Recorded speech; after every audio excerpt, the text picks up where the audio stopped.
Welcome to the Henry George Daily Devotional, episode 58. We are in chapter 5, book 5, problem solved, chapter 2, the persistence of poverty amid advancing wealth. It's been kind of a sad chapter so far. Just in the content, talking about being really poor. Alright, George talked about how where the value of land goes high, we see poverty at its worst. George continues. How the Black Death brought about the great rise of wages in England in the 14th century is clearly discernible in the efforts of the landholders to regulate wages by statute. That awful reduction in population, instead of increasing, really reduced the effective power of labor, there can be no doubt. But the lessening of competition for land still more greatly reduced rent, and wages advanced so largely that force and penal laws were called in to keep them down. Oh, sorry, that's the end of the sentence. Uh, that awful reduction in population, instead of increasing, really reduced the effective power of labor, there can be no doubt. But the lessening of competition for land still more greatly reduced rent, and wages advanced so largely that force and penal laws were called in to keep them down. They put like a limit on the wages. Huh. The reverse effect followed the monopolization of land that went on in England during the reign of Henry VIII. Uh, I'm guessing Henry VIII was after the Black Death. I don't know.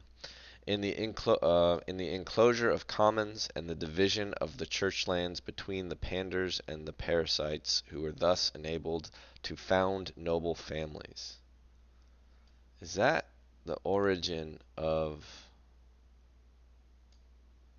noble families? It was who the churches gave land to. Hmm. The result was the same as that to which a speculative increase in land values tends. According to Malthus, who, in his Principles of Political Economy, mentions the fact without connecting it with land tenures. So, alright, okay. According to Malthus, in the reign of Henry VII, half a bushel of wheat would purchase but little more than a day's common labor. But in the latter part of the reign of Elizabeth, half a bushel of wheat would purchase 3 days' common labor. So wages have gone down quite a lot. Sixfold.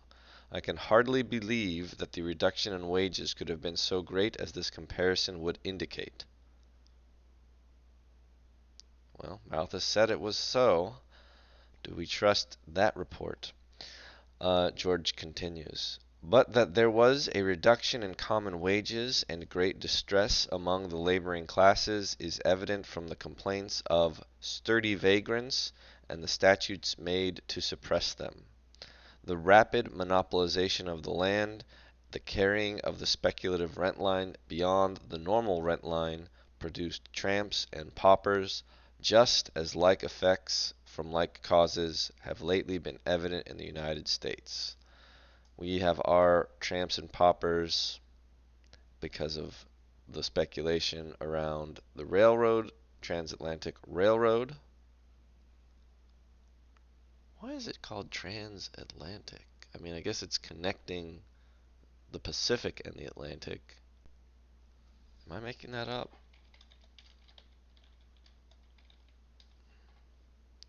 Transcontinental Railroad. Yeah, that is a much better name.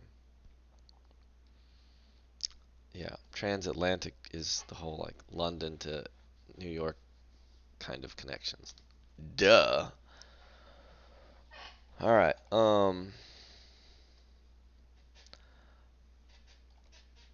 We continue. Land which went heretofore for 20 or 40 pounds a year, said Hugh Latimer, is let for 50 or 100. My father was a yeoman and had no lands of his own. only he had a farm at a rent of £3 or £4 by the year at the uttermost, and thereupon he tilled so much as kept half a dozen men. Okay, so 6 guys off of some farm that he rented for £3 or £4. He had walk for 100 sheep.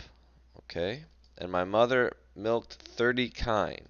I guess 30 cows or some or goats, who knows. He was able and did find the king a harness with himself and his horse when he came to the place that he should receive the king's wages. I can remember that I buckled his harness when he went to Blackheath Field. He kept me to school. He married my sisters with £5 apiece, so that he brought them up in godliness and fear of God. He kept hospitality for his neighbors, and some alms he gave to the poor. And all this he did of the same farm, where he that now hath it payeth £16 rent or more, so that was £3 or £4, now it's up to £16, and is not able to do anything for his prince, for himself, nor his children, nor to give a cup of drink to the poor. This is all Hugh Latimer's report. In this way, said Sir Thomas More, referring to the ejectment of small farmers which characterized this advance of rent, it comes to pass that these poor wretches, men, women, husbands, orphans, widows, parents with little children, householders greater in number than in wealth, all of these emigrate from their native fields, without knowing where to go. They become wanderers. And so from the stuff of the Latimores and Moors, from the sturdy spirit that amid the flames of the Oxford stake cried, "Play the man, Master Ridley," I don't know what that means, and the mingled strength and sweetness that neither prosperity could taint nor the axe of the executioner abash, were evolved thieves and vagrants, the mass criminality and pauperism that still blights the innermost petals and preys a gnawing worm at the root of England's core.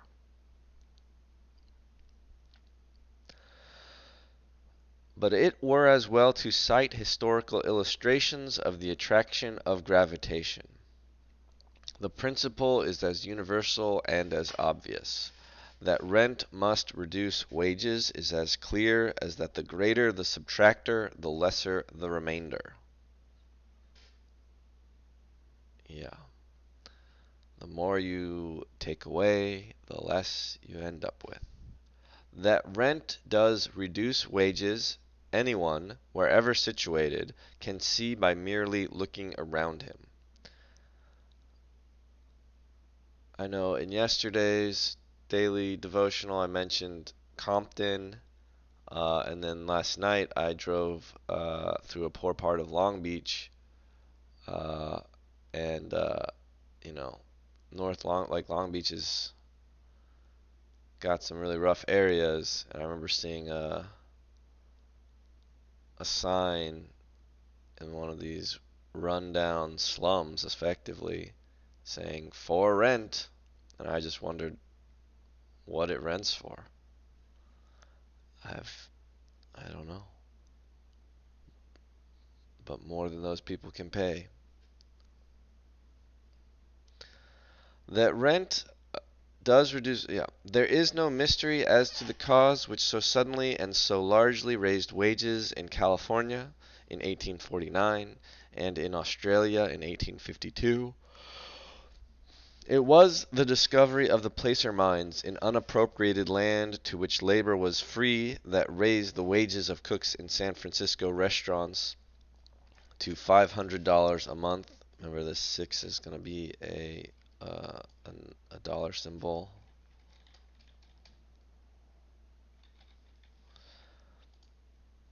And left ships to rot in the harbor without officers or crew until their owners would consent to pay rates that in any other part of the globe seemed fabulous. Had these mines been on appropriated land, or had they been immediately monopolized so that rent could have arisen, it would have been land values that would have leaped upward, not wages. Yeah. If somebody owned the places in California where we found gold, clearly they would have owned the gold according to our current laws. The Comstock lode, which has been richer than the placers, but the Comstock lode was readily monopolized. I don't know about the Comstock lode. It's a lode of silver ore located under the eastern slope of Mount Davidson, a peak in the Virginia Range in Virginia City, Nevada, western Utah, which was first major city in the United States, named after the American miner Henry Comstock. After the discovery was made public in 1859, it sparked a silver rush of prosperity in the area. The discovery caused considerable excitement in California and the United States, the greatest since the gold rush in '49. Yes, 10 years after. There's a bunch of mining camps. Not just for the immense fortunes generated in a large role, but also for the advance in mining technology that spurred. Well, this sounds. I don't understand how it was monopolized exactly. I mean, it's named after Comstock. Uh, I don't know. I don't need to be persuaded that if somebody owned the location where a huge amount of minerals, valuable minerals or ores were found, uh, that they would become rich. This is an easy sell for me. George is saying the Comstock lode was readily monopolized, and this is not the same as placer miners. So I guess it probably created a few fortunes for just a few people rather than many people, all the miners. And it is only by virtue of the strong organization of the Miners' Association and the fears of the damage which it might do that enables men to get $4 a day for parboiling themselves 2,000 feet underground, where the air that they breathe must be pumped down to them. The wealth of the Comstock lode has added to rent. The selling price of these mines runs up into hundreds of millions, and it has produced individual fortunes whose monthly returns can be estimated only in hundreds of thousands, if not in millions. Nor is there any mystery about the cause which has operated to reduce wages in California from the maximum of the early days to very nearly a level with wages in the eastern states, and that is still operating to reduce them. Monopoly. The productiveness of labor has not decreased. On the contrary, it has increased, as I have before shown. But out of what it produces, labor has now to pay rent. Yeah, as we just read here, um, it, yeah, advances in mining technology. So, like, we've gotten better and more productive um, at mining.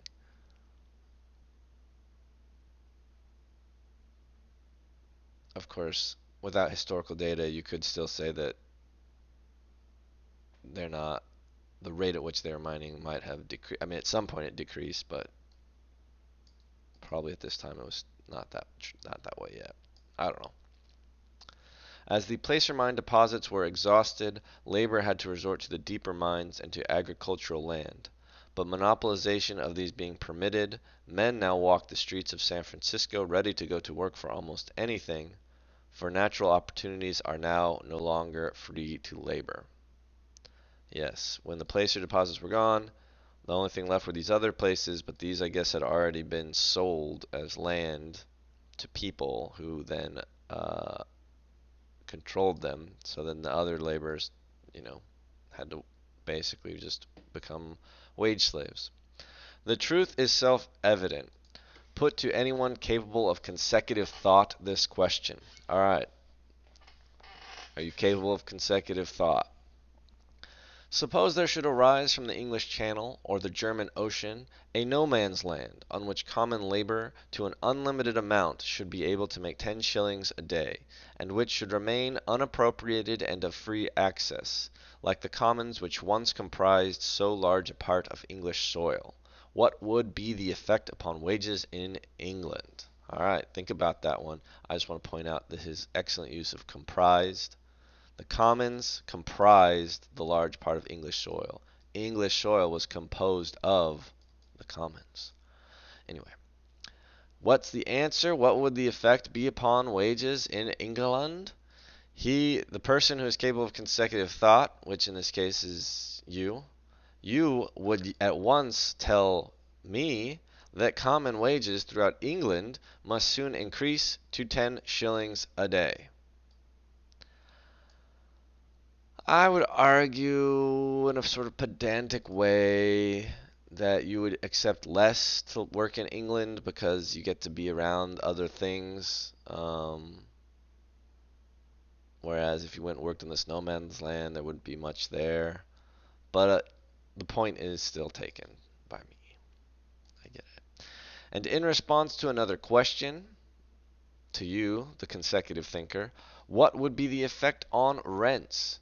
He would, at a moment's reflection, say that rents must necessarily fall, and if he thought out the next step, he would tell you that all this would happen without any very large part of English labor being diverted to the new natural opportunities, or the forms and direction of industry being much changed.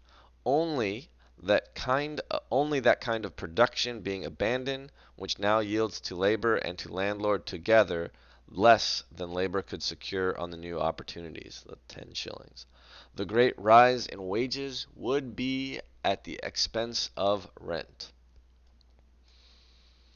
I'm guessing 10 shillings a day was a significant sum. Take now the same man or another, some hard-headed businessman. This is again you. You're a hard-headed businessman and you have able to think consecutively. But you have no theories, but you know how to make money. Say to you, here is a little village. In 10 years it will be a great city. In 10 years the railroad will have taken the place of the stagecoach, the electric light of the candle. It will abound with all the machinery and improvements that so enormously multiply the effective power of labor. Will in 10 years interest be any higher? He will tell you no. That's you. Will the wages of common laborer be any higher? Will it be easier for a man who has nothing but his labor to make an independent living? He will tell you no. The wages of common labor will not be any higher. On the contrary, all the chances are that they will be lower. It will not be easier for the mere laborer to make an independent living. The chances are that it will be harder. What then will be higher? Rent, the value of land. Go get yourself a piece of ground and hold possession. And if, under such circumstances, you take his advice, you need do nothing more. You may sit down and smoke your pipe. You may lie around like the Lazzaroni of Naples or the Leperos of Mexico. You may go up in a balloon or down a bowl in the ground, and without doing one stroke of work, without adding one iota to the wealth of the community, in 10 years you will be rich. In the new city you may have a luxurious mansion, but among its public buildings will be an almshouse. Now, I just want to make a special note that this is about the wages of common labor. Uh, the common laborer cannot go to San Francisco and get a job at Meta. Just saying. Just pointing that little bit out. The common laborer can't go work at the pinnacle, at the best, can't get the highest paying jobs at the center of societal progress um, in terms of income or wages.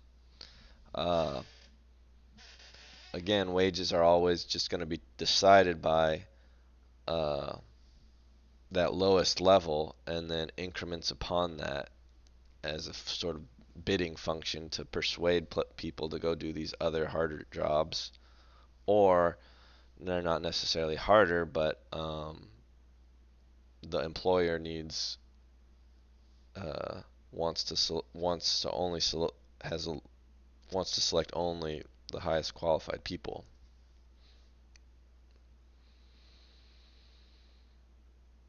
Or most capable people, rather.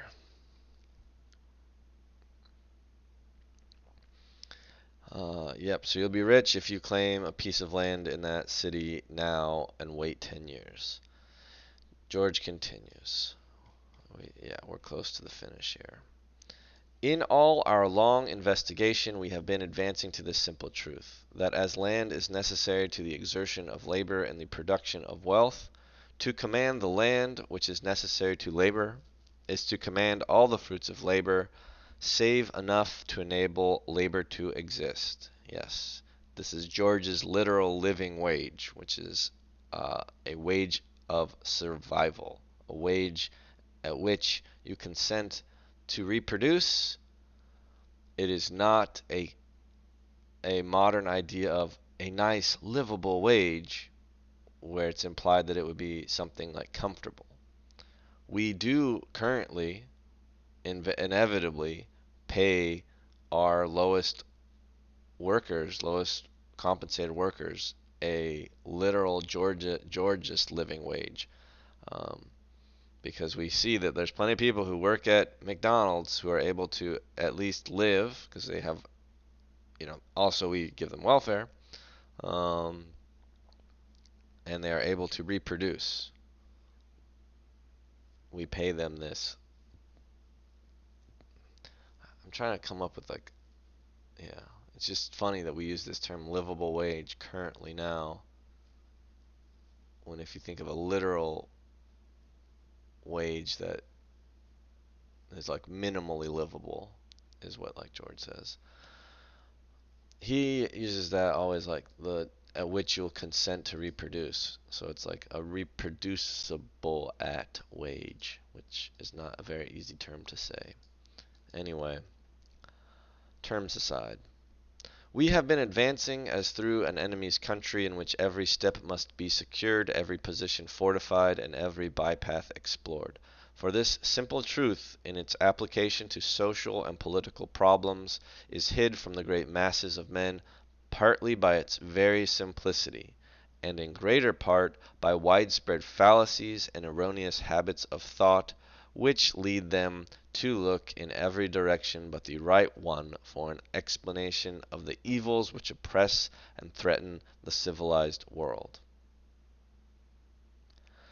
And back of these elaborate fallacies and misleading theories is an active, energetic power, a power that in every country, be its political forms what they may, writes laws and molds thought, the power of a vast and dominant pecuniary interest. The rich, the money, the old guard. Yes, this drives me nuts. Civilization has only gotten more complex since George's time. Technology has only progressed more. Fancy mathematics have only gotten fancier. And so many people think everything has to be so complicated. But maybe there's change coming. I don't know. Those of us capable of consecutive thought. George concludes here. But so simple and so clear is this truth that to see it fully once is always to recognize it. There are pictures which, though looked at again and again, present only a confused labyrinth of lines or scrollwork, a landscape, trees, or something of the kind, until once the attention is called to the fact that these things make up a face or a figure. This relation once recognized is always afterward clear. It is so in this case. In the light of this truth, all social facts group themselves in an orderly relation, and the most diverse phenomena are seen to spring from one great principle. It is not in the relations of capital and labor. It is not in the pressure of population against subsistence, Malthus. And that an explanation of the unequal development of our civilization is to be found. No, the explanation of the unequal development of our civilization is to be found in monopoly of land. The great cause of inequality in the distribution of wealth is inequality in the ownership of land. The ownership of land is the great fundamental fact which ultimately determines the social, the political, and consequently the intellectual and moral condition of a people. And it must be so, for land is the habitation of man, the storehouse upon which he must draw for all his needs. the material to which his labor must be applied for the supply of all his desires. For even the products of the sea cannot be taken, the light of the sun enjoyed, or any of the forces of nature utilized, without the use of land or its products. On the land we are born, from it we live, to it we return again, children of the soil as truly as is the blade of grass or the flower of the field. Take away from man all that belongs to land, and he is but a disembodied spirit. Material progress cannot rid us of our dependence upon land. It can but add to the power of producing wealth from land. And hence, when land is monopolized, it may go on to infinity without increasing wages or improving the condition of those who have but their labor. It can but add to the value of land and the power which its possession gives. Everywhere in all times, among all peoples, the possession of land is the base of aristocracy, the foundation of great fortunes, the source of power. As said the Brahmins ages ago, to whomsoever the soil at any time belongs, to him belong the fruits of it. White parasols and elephants mad with pride are the flowers of a grant of land.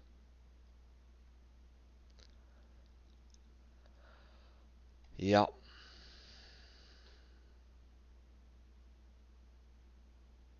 All right, consecutive thinkers. See you next time.